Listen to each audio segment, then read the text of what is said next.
Long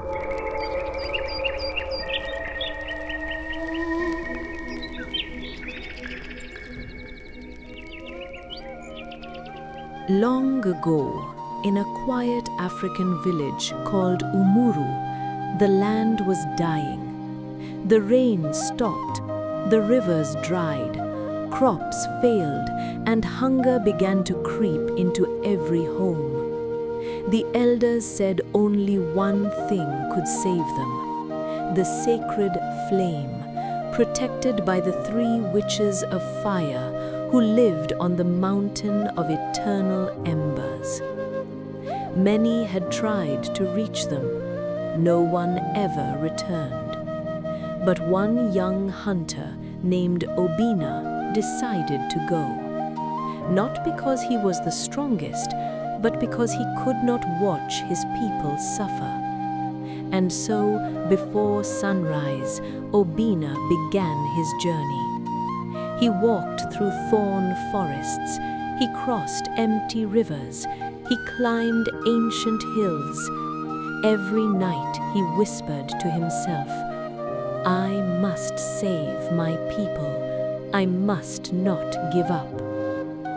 On the 7th day, Obinna reached the Mountain of Eternal Embers. The rocks glowed like hidden fire. The air felt alive. At the foot of the mountain, a wise tortoise spirit appeared. It asked, "Why do you climb this mountain?" Obinna bowed and said, "I climb to bring life back to my village." The tortoise nodded slowly and replied, "Remember, fire listens only to a heart that burns with truth." Then it disappeared. Obinna climbed to the top. Lightning cracked, the ground shook, and from the flames 3 witches appeared. Nechem, the witch of rage, her fire roared like a storm. Olaedo, the witch of passion, her flames danced like a festival. Ifunanya, the witch of wisdom, her fire was calm and gentle. They spoke together. "Why have you come?" Obinna knelt. "My people are dying. Please give me the sacred flame." The witches circled him and said, "You must prove your heart. You must face 3 trials. Trial 1, the fire of fear. A ring of fire rose around him. Voices whispered, "You will fail. You are weak. Turn back." But Obinna stood tall and said, "I cannot fear. My people need me." The fire calmed. He passed. Trial 2, the fire of truth. A burning spear appeared in his hand. A false image of his father whispered, "Use this fire for power. Take control of the village." Obinna shook his head. "Fire is not for power.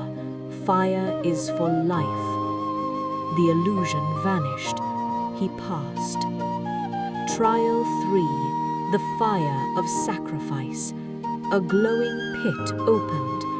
Ifunanya spoke, "To save your people, you must give up something precious."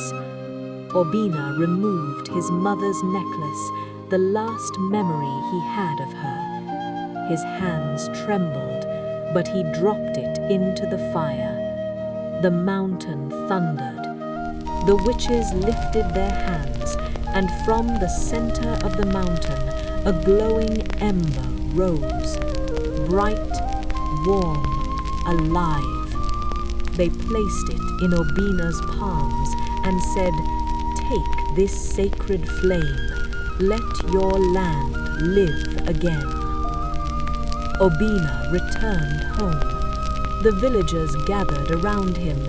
He placed the ember in the village square. It glowed, then burst into thousands thunder rolled, and at last rain fell. The farms revived, the rivers flowed again. Children laughed and danced in the downpour. Obinna became a hero, not because he was strong, but because he had a brave and truthful heart. And to this day, the elders say, when your heart burns with truth, even fire will obey you.